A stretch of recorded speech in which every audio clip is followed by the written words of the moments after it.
Lo más inquietante de toda esta historia no fue el video viral ni los rumores que explotaron después. Fue la salida silenciosa de los padres de Jason Jiménez, apenas 2 días después de que el caso volviera a encenderse en redes. 48 horas. Eso fue todo lo que tardó una cadena de sospechas en convertirse, según quienes siguen el caso, en una huida marcada por el miedo. Mientras miles de personas compartían teorías, comentarios y fragmentos de análisis sobre Sonia Restrepo, algo mucho más delicado parecía moverse fuera de cámara. Ya no se trataba solo del dolor de una viuda, ni del impacto emocional que dejó la muerte del cantante. De pronto la atención se desplazó hacia un detalle que nadie esperaba. La familia más cercana también parecía sentirse en peligro. Lo que hizo estallar las dudas fue la forma en que todo ocurrió.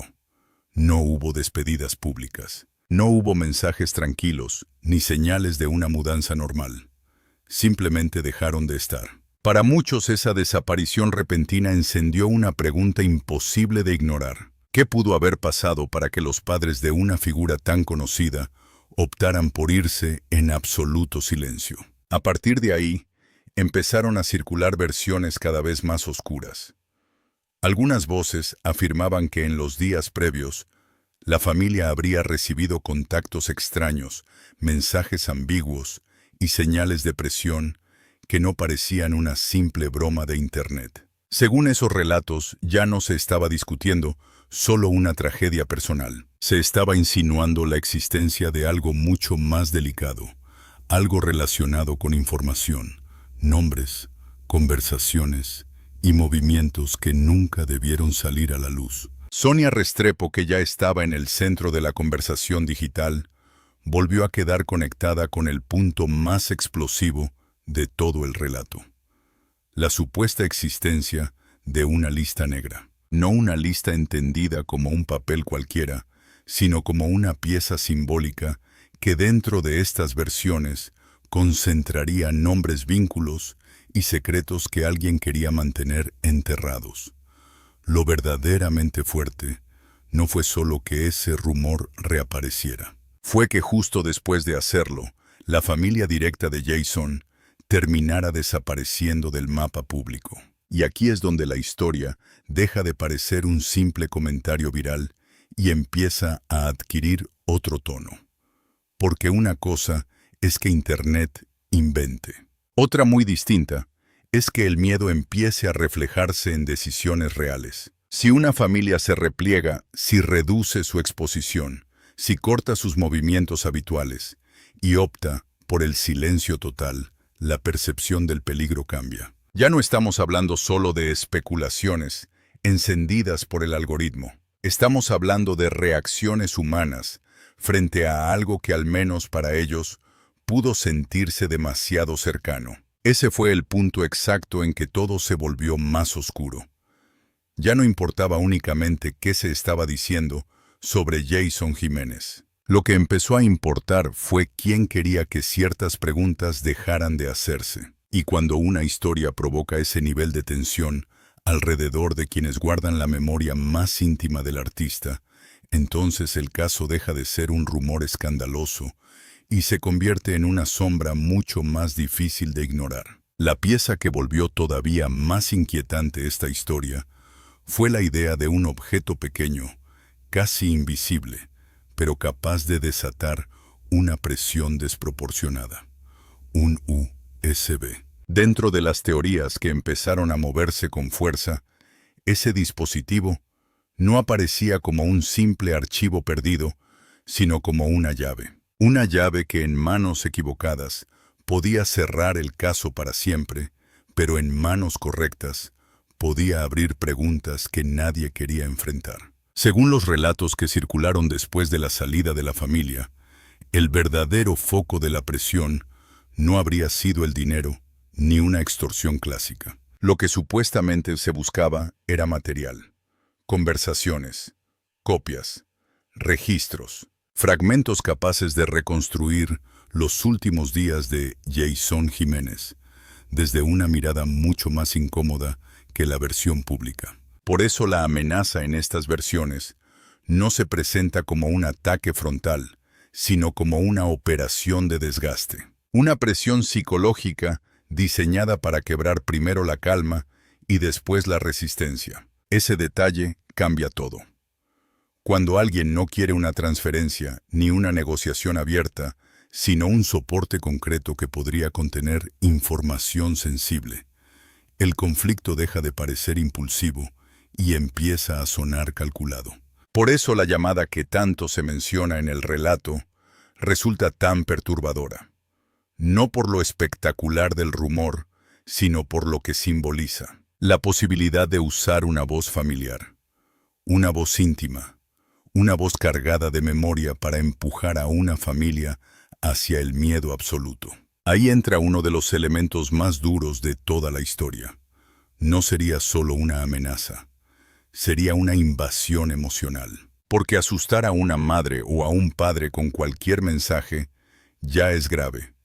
Pero hacerlo con la identidad sonora de alguien que ya no está, convierte el miedo en algo mucho más perverso. No golpea el cuerpo, golpea la herida, golpea el duelo, golpea el recuerdo más vulnerable. Después todo habría seguido el mismo patrón.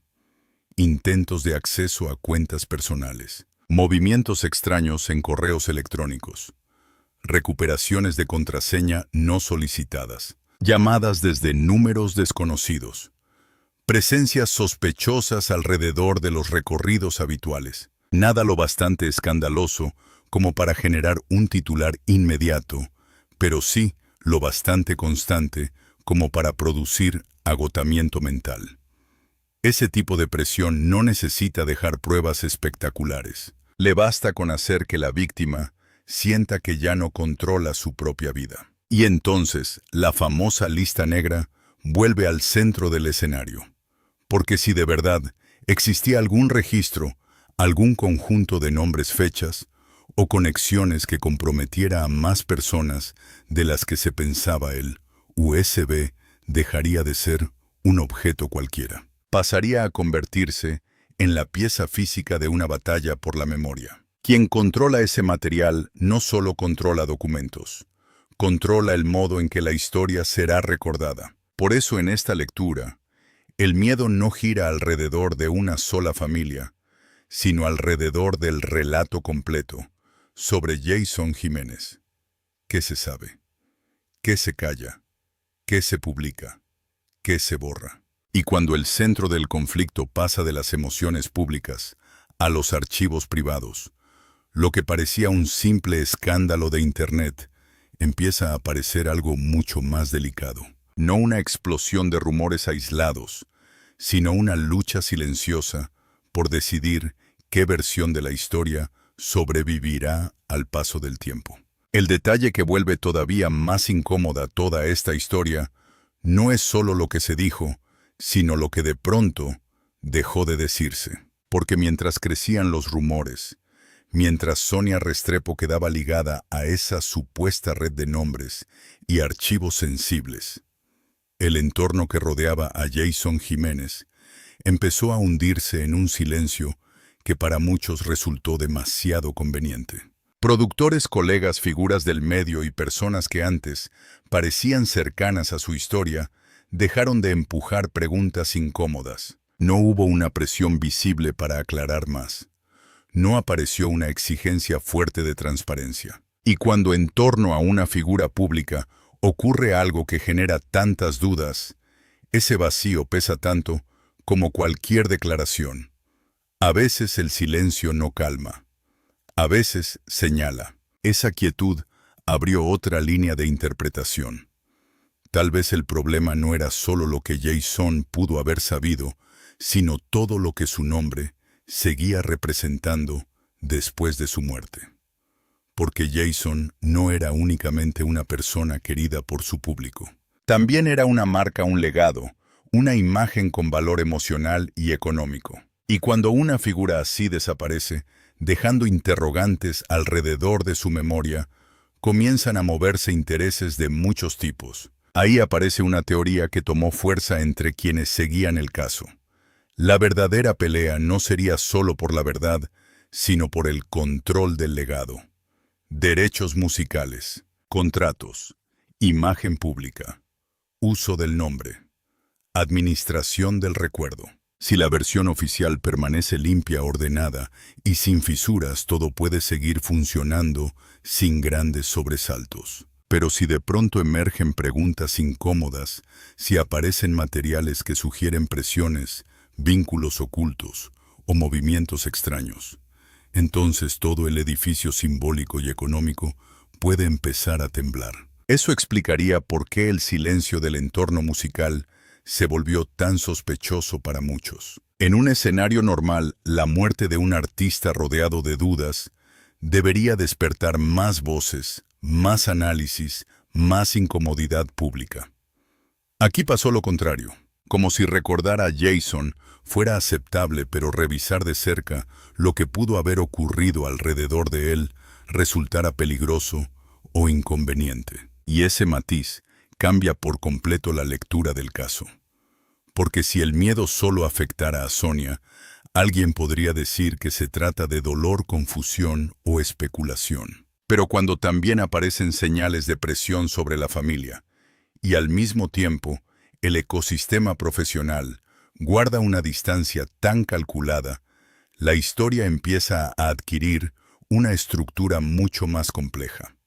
Ya no es solo el drama íntimo de quienes lo amaban. Es también la disputa silenciosa por decidir quién administra su memoria y bajo qué versión quedará fijada para siempre. Por eso la supuesta lista negra y el famoso USB encajan dentro de algo mayor. No como piezas aisladas, sino como amenazas potenciales para una narrativa cuidadosamente contenida. Si existe material capaz de romper el relato cómodo, entonces no solo estaría en juego una verdad personal, también estaría en juego un sistema de intereses construido alrededor del nombre de Jason Jiménez. Y cuando una memoria vale tanto, no todos quieren que se la mire demasiado de cerca.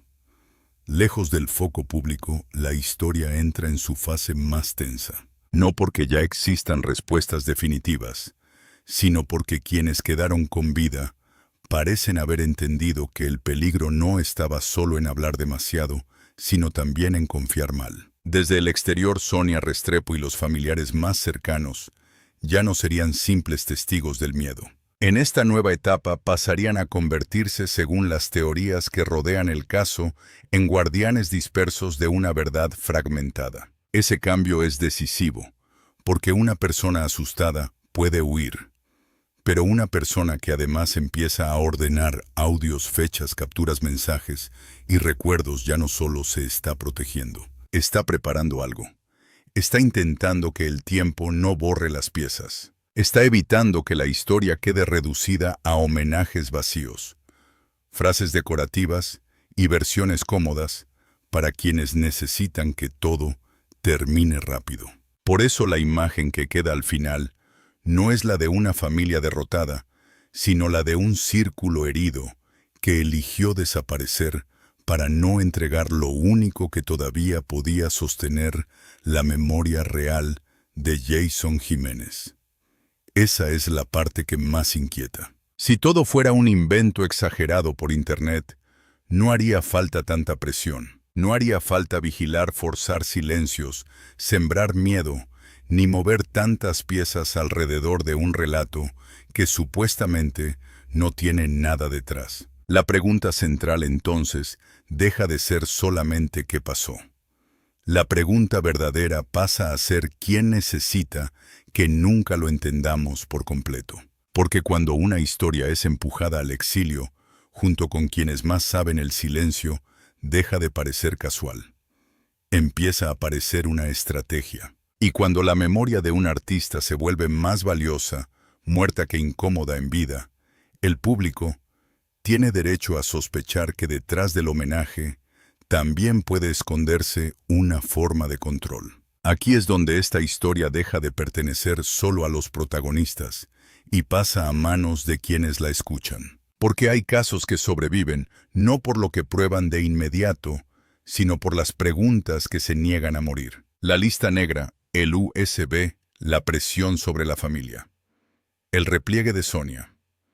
El silencio del entorno y la disputa por el legado forman un rompecabezas que tal vez todavía está incompleto, pero cuya imagen general ya resulta demasiado perturbadora para ser ignorada. Tal vez pasen meses o años antes de que aparezca una pieza decisiva.